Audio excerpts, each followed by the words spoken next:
Simples Assim procura atender o seu público e a pauta de agora foi a sugestão de uma das nossas seguidoras.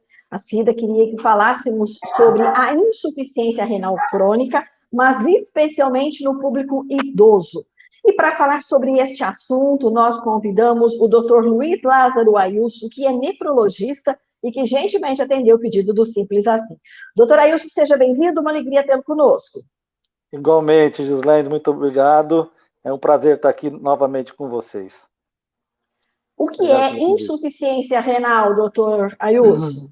Insuficiência renal é uma síndrome caracterizada por perda da função renal a partir de 50% da taxa de filtração, que gira em torno de 60 ml por minuto. Cada rim funciona 60, vamos dizer porcentagem, né? 60%. A gente diz 60 ml por minuto, taxa de filtração. Se você somar, vai dar em torno de 120. Essa é a taxa de filtração dos rins. A partir do momento que você perde 50% disso, 60 ml por minuto, você começa a definir como insuficiência renal crônica ou doença renal crônica. Ou outra definição adicionada a essa antiga, mas mais atualmente, é que quando você, mesmo não tendo perda de função, mas tendo lesão, que a gente caracteriza por sangramento urinário, proteinúria, enfim, acima de 3 meses, essa perda de função renal de 60 ml também acima de 3 meses, eu defino como doença renal crônica.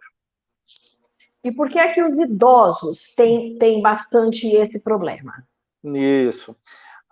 Os idosos, existem estudos mostrando que a prevalência é muito maior em idosos do que jovens. Existem pacientes jovens, existem até crianças com doenças renais, doença renal crônica, mas idosos têm uma prevalência que chega a 36%.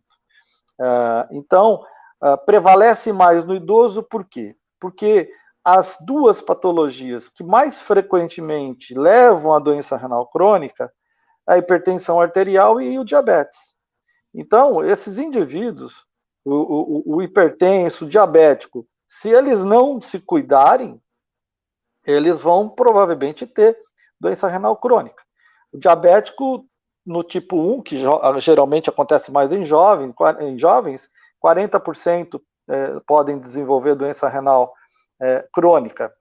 Já no adulto, acima de 20% acometem, hoje se acredita que esteja a mais de 30% já, acomete mais indivíduos idosos, diabéticos idosos.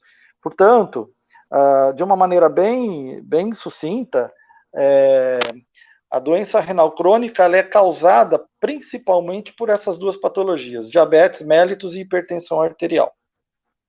Mas os idosos também não são muito afeitos a beber água, doutora Ailson. É uma coisa que a gente, mesmo nós, que ainda não chegamos lá, a gente, quando chega especialmente essa época do ano, que as temperaturas estão ligeiramente mais baixas, nós não bebemos água. O fato de não bebermos água é um desencadeante da doença renal crônica? Não, da doença renal crônica não. A sua pergunta foi muito bem feita, inclusive agradeço essa pergunta, porque é uma coisa, um detalhe bastante confundido pelas pessoas, né? A gente tem que deixar bem claro o seguinte, que existem vários tipos de doenças renais, ok? Então, quando o indivíduo ele não bebe líquido por hábito, né, não se hidrata de forma adequada, ele pode ter outra doença, geralmente cálculo renal, que não é o que a gente está focando hoje. Mas o fato dele ter previamente, a pessoa previamente ser portadora de doença renal crônica, já é portadora, e não tomar líquido, isso pode agravar a doença renal crônica, mas não causar. Não sei se foi claro. Então, quando a gente... Foi claro. Quando a gente diz assim, o vozinho ou a vozinha bebe água, porque senão pode dar doenças nos rins, é o cálculo ou agravar um quadro que, porventura, ele tenha. A não hidratação correta ela não é um fator que vai dar a doença, mas ela pode piorar a doença. Pode piorar a doença renal crônica, mas pode ser um dos fatores causadores de cálculo renal. Aí sim. Essa questão da hidratação também, doutora Anilson, tem muita controvérsia, né? Então, quanto se tem que beber de líquido por dia, seja o idoso, seja o adulto, o jovem, a criança, enfim, tem uma conta, todo mundo fala muito dos 2 litros, ela tem que tomar 2 litros d'água todo dia. É isso? É mais? É menos? O que se determina essa questão da ingesta de líquido? Nem mais, nem menos. Isso é uma coisa que popularmente é bastante ventilada. Precisa tomar 2 litros, 3 litros. Na verdade, depende, por exemplo, da ocupação que a pessoa tem. Se você tem um trabalhador rural que trabalha embaixo do sol, né, desde manhã até no final da tarde, esses indivíduos levam galões de 5 litros, tomam os 5 litros até no final da tarde e continuam desidratados. Eles perdem 7, 8 litros num trabalho no sol, em clima quente, vamos dizer, Exatamente. entendeu? E ao passo que o indivíduo que está trabalha no escritório, está no ar-condicionado, ele não está sob aquele calor intenso, ele vai transpirar menos e, consequentemente, vai precisar de menos líquido. A melhor forma que resolve todo esse impasse de você se hidratar de forma adequada, isso eu falo sempre para os alunos, para os meus pacientes, é você tomando líquido depois que você urina. Então, a partir de criar esse hábito, você urinou, ao mesmo tempo que você urinou, você já vai lá tomar água para repor aquilo que você perdeu. E a coloração da urina que vai te orientar.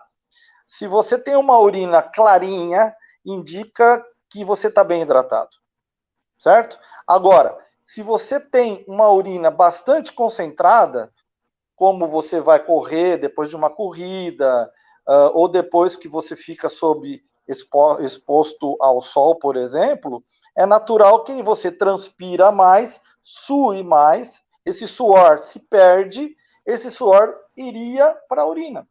Então a urina ela fica mais concentrada, mais aquele amarelo escuro. Toda vez que você tiver uma urina nessa concentração escura, saiba que você está desidratado. Ah, mas eu estou tomando líquido, não consigo deixar a urina clara. Então a desidratação é bastante intensa, você tem que aumentar a quantidade de hidratação. Entendi. Doutor Ilse, como é que se trata a insuficiência renal crônica ou a doença renal crônica? Doença renal crônica depende do estágio da doença renal crônica. Nós sabemos que a doença renal crônica ela é estagiada entre estágio 1, 2, 3A, 3B, 4 e 5. Estágio 5. Estágio 5 é o estágio de diálise. É o estágio que o paciente chega e você fala, olha, nós não temos mais o que fazer, agora você tem que iniciar um tratamento de hemodiálise, por exemplo. Né? Então, dependendo do estágio da doença, existe um tratamento específico para ser feito. De um modo geral, o que a gente recomenda é você tratar do seu rim como você trata do seu coração. Por quê? Porque a hipertensão arterial, porque o diabetes, o paciente idoso, o paciente que é tabagista, que fuma, essas situações vão levar a uma outra doença. E que doença que é essa? Aterosclerose, certo? Então você não fala para o cara, para de fumar, senão você vai infartar? Aquele infarto, aquela lesão na coronária, na artéria do coração, que vai levar a um infarto, é aterosclerose. Só que a coronária é uma artéria de médio calibre. E a aterosclerose, ela começa nas artérias de grande calibre, vai para as de médio, ela é progressiva, e até chegar na microcirculação, que são os rins. Então, quando eu tenho diabetes, quando eu tenho hipertensão, e eu tenho perda de função renal, saiba que eu estou com aterosclerose no glomérulo, ou aquilo que nós chamamos de glomerulosclerose. Então, essa aterosclerose eu tenho que combater. Então, é a mudança do estilo de vida. Se o cara está sedentário, tem que fazer atividade física. Se ele é tabagista, tem que parar. Se ele tem colesterol alto, eu tenho que tratar. Veja que o tratamento é muito semelhante, se não igual, ao paciente que tem angina, que já teve infarto. Percebe? Mas a mudança de hábito é fundamental. É fundamental, é fundamental. Muitos pacientes saem do consultório achando que a receita que você dá vai resolver o problema dele e nada mais. Eu deixo bem claro isso. Nós estamos no mesmo barco. Você precisa de mim e eu preciso de você. Ou seja, mude o estilo de vida se você quiser viver mais. Literalmente assim. E aí eu ia perguntar como que previne, eu tenho só mais um minutinho. Doutora Ailson, a prevenção é ter bons hábitos de vida. A prevenção é, se eu tenho esses indivíduos hipertensos, diabéticos, tabagista e idosos, sabidamente são grupos de risco. Então, se são grupos de risco, eles têm que fazer hábitos de vida saudáveis. Mudar o seu estilo de vida. Está sedentário? Vai caminhar. Enfim, tudo isso. Se é tabagista, para de fumar, né? Come comidas gordurosas, enfim, tudo isso. E principalmente, cuidar bem da pressão arterial, controlar bem a pressão arterial, cuidar bem do diabetes, controlar bem o diabetes, porque se acha que o diabetes alterado não vai acontecer nada no rim, vai. Então, você cuidando bem da hipertensão, cuidando bem do diabetes, cuidando bem do tabagismo, por exemplo, é uma forma de prevenção bastante eficaz. Doutora Ailson, infelizmente o tempo acabou, mas a gente agradece imensamente a sua disponibilidade de estar conosco e de estar dando aí as suas informações, dedicando o seu tempo para a gente. Obrigada. Eu fico à disposição, Gislaine. Muito obrigado pelo convite. Boa tarde a todos.